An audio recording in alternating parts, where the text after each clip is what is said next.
ಸಾಧುವಿನ ಸೋಗಿನಲ್ಲಿ ಬಂದಂತಹ ಖದೀಮರು ಇದೀಗ ತಲೆಗೆ ತ್ರಿಶೂಲವನ್ನ ಇಟ್ಟು ಚಿನ್ನದ ಉಂಗುರವನ್ನ ಕಳ್ಳತನ ಮಾಡಿರ್ತಕ್ಕಂತಹ ಘಟನೆ ರಾಜಧಾನಿ ಬೆಂಗಳೂರಿನಲ್ಲಿ ಇದೀಗ ಬೆಳಕಿಗೆ ಬಂದಿರುವಂತಹದ್ದು.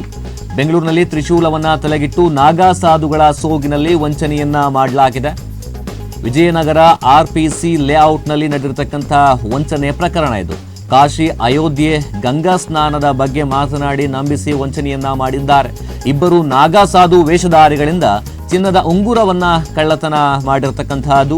ಅರುಣ್ ಶ್ರೀಪಾದ್ ಎಂಬುವರಿಗೆ ವಂಚನೆ ಮಾಡಿರ್ತಕ್ಕಂಥ ಖದೀಮರು ತ್ರಿಶೂಲವನ್ನ ಹಣೆಗಿಟ್ಟು ಉಂಗುರವನ್ನ ಲಪಟಾಯಿಸಿದ್ದಾರೆ ಇದೀಗ ನಕಲಿ ವೇಷಧಾರಿಗಳು.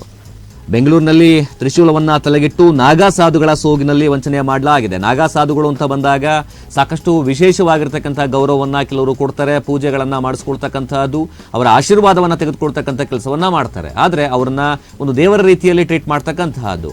ಆದರೆ ಅಂತಹ ನಾಗಾ ಸಾಧುಗಳಿಂದಲೇ ವಂಚನೆ ಆದರೆ ಹೇಗೆ ಎನ್ನುವಂತಹ ಪ್ರಶ್ನೆ ಕೂಡ ಬರುತ್ತೆ. ಆದರೆ ಇವರು ಅಂತಹ ನಾಗಾ ಸಾಧುಗಳಲ್ಲ, ನಕಲಿ ನಾಗಾ ಸಾಧುಗಳು ಅನ್ನೋದನ್ನ ತಾವೇ ಸ್ವತಃವಾಗಿ ತೋರಿಸ್ಕೊಟ್ಟಿರ್ತಕ್ಕಂತಹದ್ದು.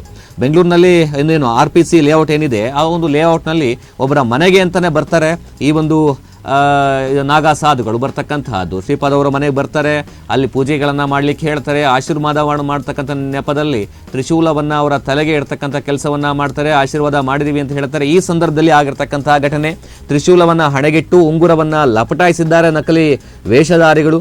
ಆಶೀರ್ವಾದ ಮಾಡ್ತಕ್ಕಂಥ ನೆಪದಲ್ಲಿ ಕೈಯಲ್ಲಿದ್ದ ಉಂಗುರವನ್ನೇ ಕೂಡ ಕಳ್ಳತನ ಮಾಡಿರ್ತಕ್ಕಂಥದ್ದು ಇದೀಗ ಬೆಳಕಿಗೆ ಬಂದಿದೆ.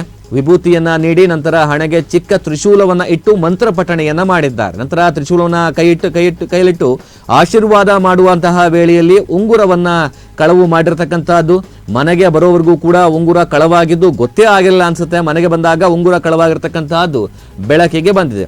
ಅರುಣ್ ಶ್ರೀಪಾದ್ ಅವರಿಗೆ ವಂಚನೆ ಮಾಡಿರ್ತಕ್ಕಂಥ ನಕಲಿ ನಾಗಾ ಸಾಧುಗಳು. ಈ ಸಂಬಂಧ ವಿಜಯನಗರ ಪೊಲೀಸ್ ಠಾಣೆಗೆ ದೂರನ್ನ ಕೂಡ ಇದೀಗ ಶ್ರೀಪಾದ್ ಅವರು ನೀಡಿದ್ದಾರೆ.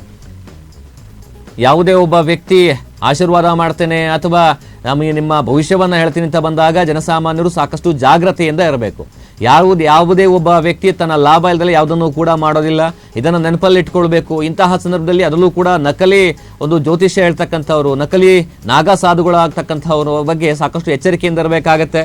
ಇನ್ನು ಈ ಒಂದು ಒಡವೆಗಳನ್ನ ಕಳ್ಳತನ ಮಾಡಿರ್ತಕ್ಕಂಥದ್ದು, ಆಭರಣಗಳನ್ನ ಕಳ್ಳತನ ಮಾಡಿರ್ತಕ್ಕಂಥ ಪ್ರಕರಣ ಬೆಳಕಿಗೆ ಬಂದಿದೆ. ಈ ಬಗ್ಗೆ ವಿಜಯನಗರ ಪೊಲೀಸ್ ಠಾಣೆಯಲ್ಲೂ ಕೂಡ ಪ್ರಕರಣ ದಾಖಲಾಗಿದೆ. ಈ ಬಗ್ಗೆ ಪೊಲೀಸರು ಕೂಡ ಪ್ರಕರಣ ದಾಖಲಿಸಿಕೊಂಡು ತನಿಖೆಯನ್ನ ಮುಂದುವರಿಸಿದ್ದಾರೆ.